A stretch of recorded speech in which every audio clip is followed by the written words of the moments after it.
what's up, what's up? It's your boy Krizen, aka Ngaspi, and you are now watching What's Your Hustle, na Hustle and Provide. So, episode 4, may guest tayo, one of my closest homies dito sa San Leandro. His name is Pade, aka Pogi Blends.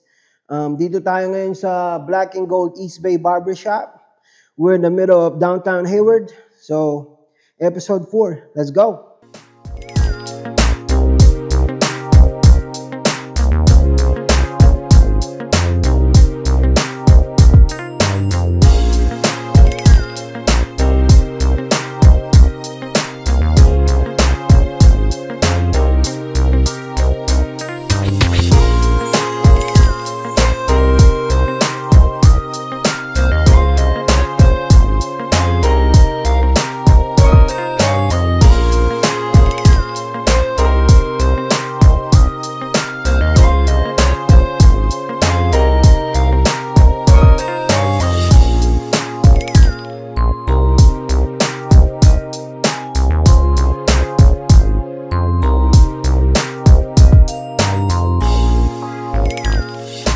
So mga Babs, episode 4, What's Your Hustle? Sama natin si Pade, aka Pogi Blends, nagre-reside dito sa Bay Area. Gusto.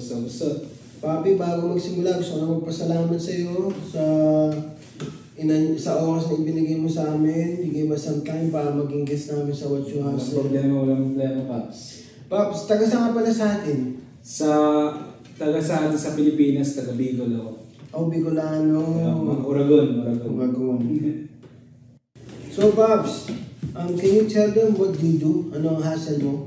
Ang hustle ko ngayon, ako ay full-time barbero dito sa downtown Hayward, dito sa Black and Gold East Bay. East Bay. Ano ang nagpa-motivate sa'yo, Babs, to become a barber? Actually, wala naman nagpa-motivate sa akin. Enjoy ko lang talaga yung ginagawa ko.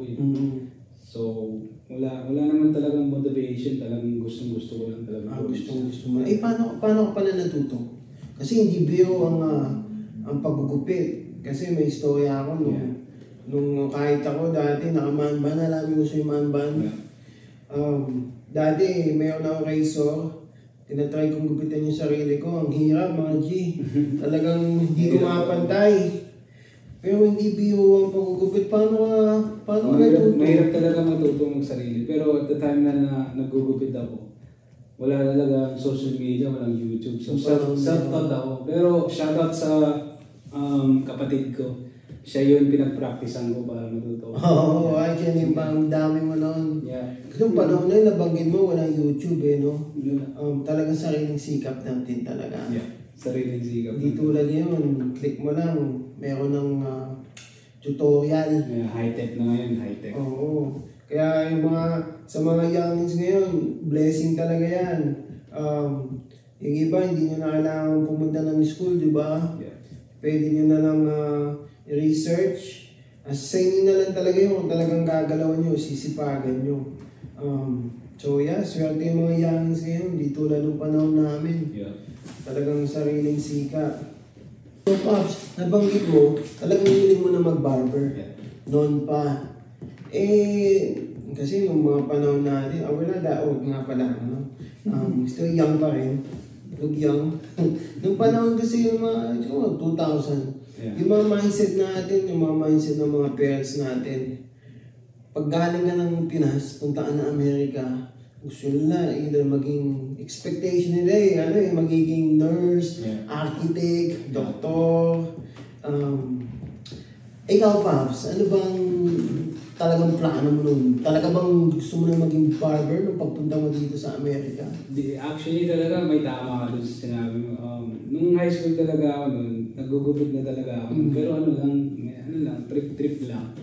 Yung mga halimbawa, pag lunchtime na sa high school, lalay na lalay na $2. Lunchtime yun. High school. So, nag-ahasal ka na rin talaga, no? Oo, pero $2 lang. Tapos pagkatapos nag-graduate na ako, hindi ko talaga expect na maging barbero ako. Pero yung mama ko na talaga nag-decide na sa Pilipinas ako kasi gusto niya ako maging nurse.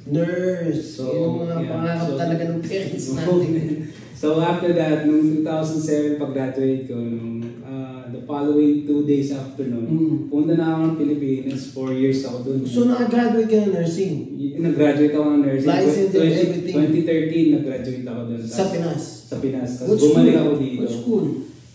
Sa USANT, University of St. Anthony sa Bicol, sa City. Shout out doon sa mga teachers ko doon. Shout out. So nag-nursing ka sa Pinas, and then you like, talaga ba nasa isip na pagbalik ko ng Amerika, mag-nurse ako? Yun yung decision talaga. Yun yung pangarap. Pero yung pangarap yun ng mama ko. So, parang sinunod mo talaga yan? Sinundan ko na lang siya. So, kasi wala. I'm sure she got mad. Pero at the time nun, nandun ako sa school ng college. Nagugupit ako nun. Nagugupit ka na rin talaga? Nagugupit ako dun sa Pilipinas. So, isang platoon. Hindi mo na talaga? Wala lang, trip lang talaga. Hindi ko naman talaga sineryoso. Hindi ko naman talaga siya I just wanted to cut because it's fun. It was fun, you know? Pero pa, sorry to cut you off. Is it true na parang the more you cut here, the more you get? Parang mas lalo kang gumagaling, mas lalo kang... Hindi naman. The more I cut is the more I like the feeling, you know? Gusto ko kasi yung kalabasan eh. Hindi ko naman, halimbawa, yung mga ibang barbero dyan. There's two different barbers. There's money barbers and there's just barbers that just enjoy what they do. Doon ako. Kung pwede lang talaga ako maggupit na libre, I'll do it. Pero I need to hustle, man. I got bills to pay. I got things to pay, you know. I want things in my life, you know. Ganun, hustle talaga ako. Wow, bilib ako. Bilib mo, dito sa Amerika, I'm sure sa ibang bansa rin, sa Pinas din naman, if you're a nurse, you make a lot of money. Oh, yeah. Big money, sabi nga nila. But then, respect pa rin kasi big money, a lot of work. Hindi madali ang pagiging nurse, guys. Maraming stressful. Stressful ang pagiging nurse. Kaya, salamat sa inyo, syempre, sa mga nurse dyan. But then, you still chose yung, can I say pangarap mo, hobbies mo? Hindi ko naman talaga na-expect na pangarap ko talaga maging barbero. I just chose this path because I enjoy doing it, you know. Kung halimbawa piliin mo talagang something you do that you enjoy, you don't consider it as work. You never consider it as work. So, kasi you're enjoying it. Hindi ka naman nahihirapan, hindi ka naman nasasaktan sa sarili na I gotta do this, I gotta do that. Hindi. You don't consider it as a job. Oh, yeah. Pag nagugupit ako, hindi ko talaga naiisip na trabaho. Parang tambay lang, parang halimbawa tayong dalawa, nag-uusap-usap. At the same time, ginagawa ko yung dapat. Yeah. So nag-enjoy ka talaga. Yeah. Parang minsan kasi ang work, man, I got full-time job. Oh, yeah. Pero I'm happy what I do. Yes. At the same time, may side hustle ako, clothing, and then music. Yeah, hustle ako ba? So, ni Pops. Yeah. Shout out kay Pops. Ang mahirap kasi pag yung example, morning shift ka, hindi mo gusto yung trabaho mo. It's like you're dragging your feet to go to work. Mahirap kasi yung ganun, Pops. Kaya yun ang iniisip ko talagang, I don't know how people can do it, do that 9 to 5. Ikaw, Pops, sa era ngayon ng pagiging barber is, parang CEO of yourself na rin. Diba? It's your own business time talaga. Yeah. So did you, I know when I met you, you started from sa garahe na. Bukod dun sa mga side hustle mo sa school, mga break time. I remember sa garage mo, man. Paano na ako ng mga client mo? Mga client? Yun nga, word by mouth. Yun talagang, at the time, wala kasing social media at the time. So, usually, ganun lang talaga mangyayari. Like how I spread myself out there is word by mouth, you know. Kung halimbawa, nagustuhan ng client ko na ginupitan ko, sila lang bahala niya kung sasabihin na nila. Like, where'd you get your cut? You know, okay, malinis, no? Yeah. Pero at the time nagugupit ako, it wasn't even that great. Pag tinitinan ko na ngayon, man. So, po ka na kasi you've been doing it for a long time. It's been decades, man. Yeah. Early 2000s. Wow. Talagang I was so impressed, Pops. Sa tagal ko nang nakasama si Papi Pade. Tropa ko to, San Leandro, basketball, sa mga hangouts. And one of my close homies pala dito sa US, sa San Leandro. I watch him grow from, naalala ko guy talaga. Yeah. I didn't know sa mga school, sa mga tropa. And then I watched this guy grow now. Andito na siya sa Black and Gold. East Bay. Yeah. East Bay. Pero this is not your first shop. Right? No, this is not my first shop. I first started sa Daly City. I remember. Yeah. Binisitahan namin doon. Sa Daly City ako na nag-start, man. Sa top of the hill. Oh, yun naalala ko. Hirap ng parang. Mission. Top of the Shout out hill. sa mga tropa sa SF. Sa Daly City. Daly Sa Fox City. Fox City. Tawag namin daw Fox City. Bakit? Paki-explain nga. Actually, hindi ko naman masasabi, pero marami kong naririnig na laging foggy doon. Foggy daw. Sa, yung joke na sabi nila, Fox City daw kasi marami daw Filipino. Yeah. It's like Manila. Nagluluto daw ng mga kanin, kasi mga steam. Oh, yung mga steam. Kaya fun. Pagka nag-visit kayo dito sa Bay Area, San Francisco, pag sinabi Fox City, that's Daly City, San Francisco din, right? Yep. Okay, and then Pops, so ngayon, you've been doing for a long time. Is it okay if I ask, marami ka na rin bang na-invest? Kasi back in the days, ako biro nga sa mga nagbabarber dyan, they don't really make that much. Barbering. Barbering. Pero ngayon, like I said, parang pagiging barber is like CEO na, it's like your own business na rin talaga. Yeah. And you get a license. You got a license, Pops? Yeah, I have a license. And kailangan ko rin kasi ng schooling para maging barbero. How long? Para sa mga gusto mag-barber? To the upcoming barbers dyan, gusto nyo maging barbero, kailangan nyo talagang may lisensya. I mean, you can do, pwede naman kayo maggupit sa bahay nyo kung whatever you want, pero kung halimbawa gusto nyo pumasok sa mga barbershop or gusto mo talagang tumaas or to get hired, you need to go to school para magkaroon ng lisensya. Question about, to own a barbershop, do you need a license too? O yung mga nagkugupitan talaga? Actually, kailangan mo talaga business license lang yan. Business license. Pag meron ka ng barber's license, man, the world is yours. Oh. Yeah. And then you can have your own barber. Yeah, you can Or have your like own you can barbershop. work for a barbershop. Yeah. Wow. Alright, Pops. I heard na mahilig ka din sa mga shoes. Like right now, lupit niya na. Just Jordan 5. Ano yan, Pops? Off-white siya po, Mosley ang tawag yan, Off-white, Jordan 5.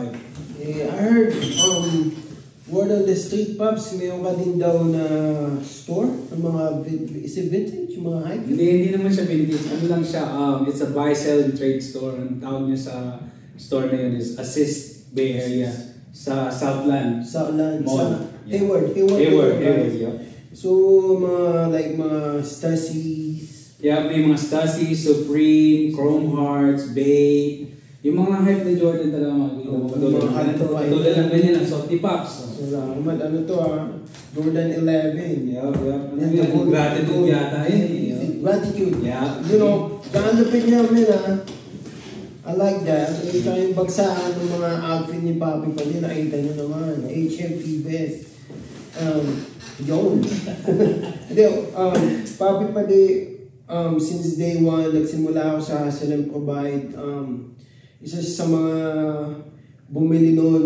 I remember yung Hustle and Provide. Nasa iyo pa ba yun? Kaya nasa akin yung pinakaunang labas mong merch. Alam mo na, yung kotse ko nun, yung BRC ko nun dati, nag-pull up talaga ako. Talagang supportado talaga ako sa iyo, Pops. Kilala ka na namin talaga as a supportive person, kaya tingnan mo naman yung mga blessing mo, di ba? Anyway, Pops, ito, just, from, let's say, 5 years, 10 years too long, let's say 5 years, where do you see yourself, Pops?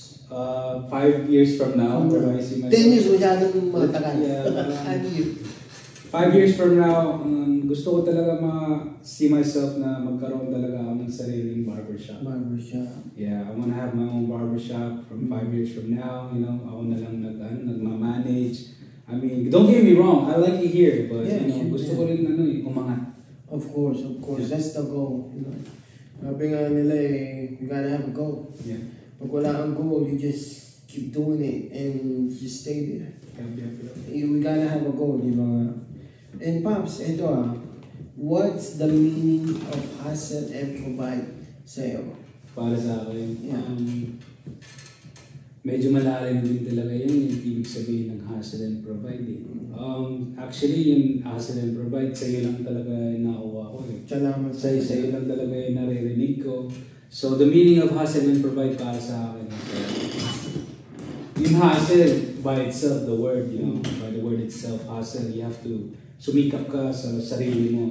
Hindi naman talaga kailangan na para sa'yo or para sa kanila, para din sa upcoming future, di ba? Yung hustle mo talaga, yung mga kailangan mong bayaran, kailangan mong pakainin. Kasi actually, I'm a single dad. I have my own child, it's Caleb. Siya, pinag-hustle ko talaga para sa kanya lahat talaga. So yun ang provide. Provide ko talaga para sa kanya lahat. Gusto ko siya lumaki na hindi mahirap katulad ng pinaghirapan ng laki ko. Gusto ko easy lang yung buhay niya. So, kaya yun ang ginagawa ko, nag-hustle ako para pag-provide ko sa kanya na maganda yung buhay niya. Hindi siya nahihirapan, hindi na siya magtataka kung bakit ganito ang buhay. Gusto ko smooth sailing. Yeah. Para sa kanya talaga lahat ng paghihirap mo. Yeah, lahat talaga yung ginagawa ko para sa kanya talaga. Kasi siya lang talaga nang papasaya sa akin. Siya rin ang motivate Yeah. mo, no? Hindi, pwede mo rin sabihin na siya nagmo-motivate sa akin. Kasi marami din mga tao sinasabi na there has to be something to motivate you. Yeah. Pero para sa akin, wala naman nagmo-motivate, pero nagpapasaya. Yeah, papasaya lang. So, nakikita ko siya masaya. Yeah. Na gusto ko gawin ang ginagawa ko para mapasaya siya. Yeah. You can say that's motivating. Yeah. So, hassle mo is pagiging barber. And also the side hustle, so many shoes, right? Yeah, yung mga side hustle. Yep, buy and then provide for yourself. Kasi yung outfit niya. Yeah. Yeah, itong suot ko lahat talaga to, man. Pinaghirapan ko talaga. Hey, the hat too, man. Yeah, that's so yung mga shoutout dyan sa mga community ng mga vintage hat resellers, yung mga dyan, man. Yeah. That's not easy to find, man. No. I heard, shout out sa Salakot Lifestyle, ha? Salakot Lifestyle, there you go. Shout out din sa LA to Manila Bay. Kasi yung mga kilala natin dito na mahilig sa mga vintage, gano'n sa mga hats, man. That hat ain't cheap, man. Pinaghirapan ko rin to dahil sa pag-hustle. Yeah. Kasi lahat yung mga suot ko ngayon, hindi to binigay, man. Pinaghirapan lang talaga to. Yeah, talagang hustle. Di naman yung bumagsak dun sa langit that there you go. Talagang every dollar counts talaga. Yeah. Tsaka yung pag nag-hustle talaga, man, hindi lang talaga yun sa paghihirap. Minsan pag nag-hustle, masaya eh. Tama. Tsaka Pops, excuse lang kasi sabi nila ang salitang hustle, it is from the streets. Pero hindi porket hustle lang, you selling slang and drugs. Oh, no, man. Depende lang talaga yan kung how people say, how people can, take it in. Hustle is just a different way of saying, to make money, getting money, or providing for yourself, or just trying to get to live day by day. Yeah, hustle is a slang. I know it's a slang, right? So I have 7 to 3:30 job. So what's that? 8-hour job. 7 to 3:30. Yan ang hustle ko. So I make money, and then side hustle is yung extra. Kaya nga said, extra hustle mo. So, yung nagsasabi din na hustle is for mga drugs. Slang. Dito is slang. So, put that in your mind na slang yun. And then, ay Pops, bago tayo magtapos, real quick, shout out. You wanna shout out? Unang-una gusto ko i-shoutout yung tropa ko si Chris and Pops. Salamat sa Hustle and Provide, man, yung lahat nagsusuporta sa kanya, just keep supporting kasi siya lang talaga umaangat sa atin. Gusto ko din i-shoutout yung mga tao nanonood sa mga episodes. Gusto ko talaga umangat talaga si Pops Chris kasi matagal na siya. Siyempre, ganun din ako sa inyo, sa mga tropa natin na nagsisikap. Diba? Shoutout ko yung mga magulang ko dyan kasi sorry naman na hindi ko in-accept yung gusto ninyong maging nurse ako. Dito talaga ako masaya. Please lang, i-accept ko na lang, ay, alam ko naman masaya ako dito. So, gusto ko lang talaga maging masaya rin kayo. And shoutout to sa anak ko dyan, si Caleb Bryce. I love you so much. I do everything for you and I'll never stop doing what I do just for you, okay? So, paglaki niya, papanood niya to, like, oh, that's my dad. Pero you do look good, Pops. Hey, I'm trying. From like, nurse and then being barber. Kasi now, barber is professional eh. Yeah. Nung panahon natin, I get our parents. Actually, ang barbero, hindi minamalit talaga yan. Anong panahon na yun? As in today, until today, minamalit din ang barbero. Pero, but now, tell them how much is a cut. So, kung halimbawa sa inyo may minamalit din yung mga barbero, for me, barbero, an hour, I make at least 120. An hour. Just cutting hair. You don't have to tell them the exact, Yeah, I'm just being transparent. Yeah, dito sa Amerika, iba rin sa Pinas, syempre. Iba rin sa Pinas. Yeah. Kung halimbawa ako maging barbero sa Pilipinas, I don't think I will survive. No. Iba dito. Yeah, iba talaga dito. Ibang bayaran talaga dito. Just like nursing na lang. Yeah. Alam naman natin yun. Iba sa Pinas, ibang pricing, salary doon. Isa salary, sweldo doon, ibang sweldo dito. Same as the barber. Yeah. Kasi minsan may mga pumupunta sa Pinas na taga dito, magpo-post sila sa social media na for $2. Is it $2? It's $2. Pero may kasama na yan masaya. Oo. Yun gusto ko rin yung matuto eh. I mean, perhaps din sa mga barber sa atin, ang gagaling nila, di ba? Yeah. Tsaka isang marangal na nabuhay din yun.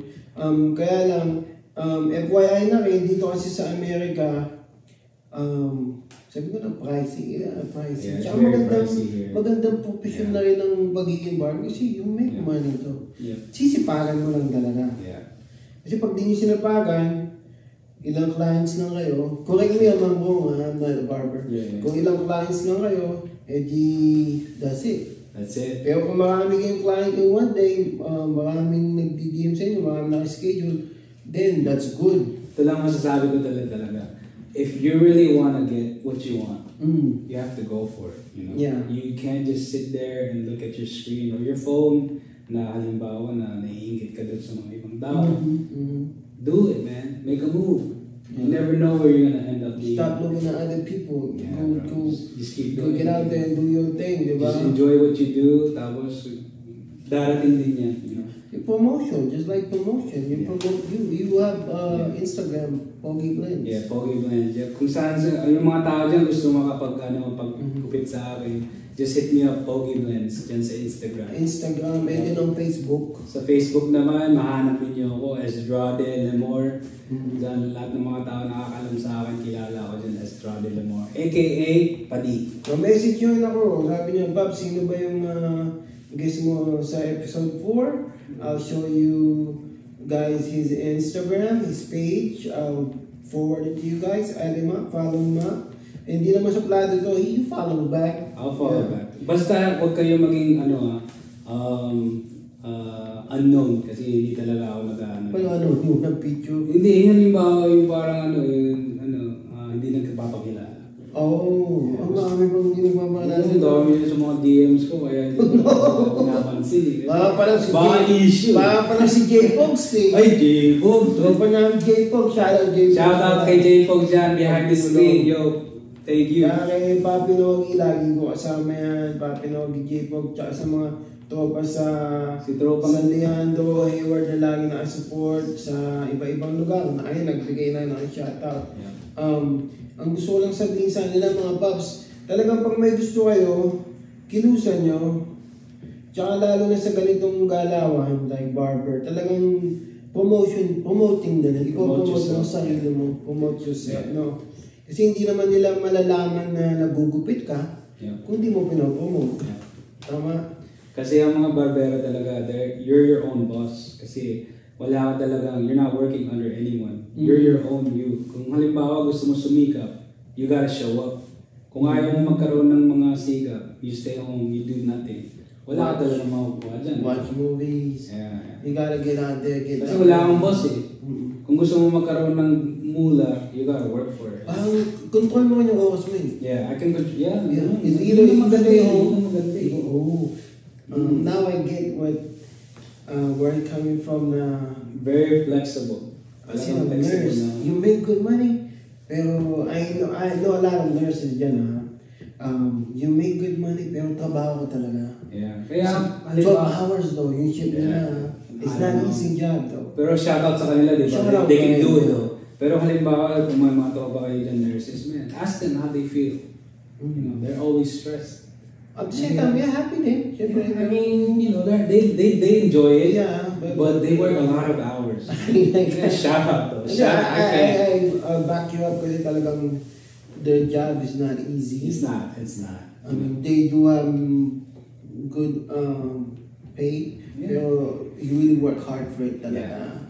Pero I'm It's sure not a naman most of them, nag-enjoy. We enjoy it. Kasi kung di yan nag-enjoy, hindi na yan mag-work, magko-call up na yan lagi. Call up. They just show up, you know. Yup. Yung mga superhero natin sa real life talaga. Yeah. And then, so I did ask you, sabihin ng Hustle and Provide, na bigay mo na rin yung IG, mga info, how to DM you. Hirap nyo lang siya. Papi, sorry, do you also go to their house, mga houses? House calls? Yeah, pwede rin na mag-house calls, pero man, it's not cheap. You're not paying for the cut, you're paying for my travels. Travels na. Yeah, mahirap yun, man. Yeah. So ano na lang, talagang by schedule ka rin, di ba? Yeah, meron akong app, man. Pero, just hit me up on my DMs. Guruan mo dati, Paps, lang naalala nyo to, di ba? You just show up. Pipila ka lang, upo ka lang. Yun na, ngayon, iba na yun, no? Iba na ngayon, man. Kasi talaga nag-i-evolve na rin. Alam mo bakit tayo naging iba yun? Why? COVID. Sila lang yung isa. Okay. Iba talaga ang COVID, man. Oo, para maging na lang talagang yung COVID talaga, sila nakaiba ng namin, buhay-buhay, maging barbero. At saka madami din lumabas na idea pa to make money na rin. Yeah. Yeah, medyo bad na nangyari. At the same time, may good din naman na kinalabasan ng COVID na yan. So we can't really say it's all bad. Nasa sa atin pa rin talaga. Gagawa ng parang kikilusan mo. And then, and anyway, Bobby Do, before we cut this off, gusto magpasalamat sa iyo sa time mo. Walang anuman. Pagbigyan mo kami, and this is a nice spot. First time ko lang makavisit dito. Kasi alam mo naman, kalbo tayo, hindi ako napapagpapit. I shave my own. Okay lang. Ako naman barbero, pero dala mo. Diba? It's not that cheap. I just like clean talaga. Yeah. Even before. No worries. Yeah. There's a lot. You're not the only one. Hey, mga Pops, this is episode 4 ng What's Your Hustle? Provided by Hustle and Provide. Gusto ko lang magpasalamat ulit sa inyo, sa mga support nyo. Shout out sa mga sumusuporta, Mandaluyong City, Bay Area, mga iba't ibang manonood dyan sa ibang lupalop ng mundo. Siyempre, J-Pops, Enogi, laging nandyan sa aking tabi para sumuporta. And one more time, Papi, maraming salamat ha. I wish you all the blessings and sana matupad yung pangarap mo going from now. Thank you. You never know, maybe not 5 years, maybe in 1 year, maybe in 2 years. Soon. Talagang nasa sa atin din kung paano natin gagalawan, di ba? Yeah. Alright, Pops, abangan nyo What's Your Hustle, episode 5. Surprise kung sinong magiging guest namin. So, tsaka Papi, kung may kakilala kayo dito sa Bay Area na nagsisikap din, may mga hustle sila, na gusto ma-interview, DM me, let me know, pupuntahan natin sila. At the same time, para ma-share natin yung story nila, ma-motivate din yung iba. Di ba? So, maraming salamat po. Thank you, Papi Dub. Thank you. Check na, let's go. Let's do it. Hey.